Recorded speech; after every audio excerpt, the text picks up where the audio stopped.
madaxweynaha Somaliland mudane Muuse Biixi Cabdi waxa uu maanta xafiiskiisa ku qaabilay safiirka dalka Britain oo qaabilsan Somaliland iyo Soomaaliya Ambassador David Conker waxaana kulankaasi laga wada hadlay qodobo muhiim oo la xiriira qabsoomida doorashooyinka wakiilada iyo deegaanka xoojinta xiriirka labada dal xoojinta gargaarka bini'aadanimo ee Ingiriisku gacanta ka siiyo Jamhuuriyadda Somaliland gaar ahaan dhinaca caafimaadka iskaashiga arrimaha nabadgelyada madaqada geeska Afrika iyo shaqo abuurka dhalinyarada sidoo kale waxa kulankaasi ay wada qaateen Biixi iyo Conker laga wada hadlay dhismaha wadada Berbera Corridor oo isku xidha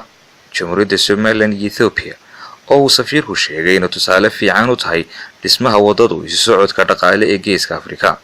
dawladda Ingiriisku ay diyaar u tahay buu yiri Ambassador David Conker in ka qayb qaadato dhismaha wadadan oo la rajaynayo inay qayb lixaad ka qaadan doonto kobaca dhaqaale ee madaqada geeska Afrika.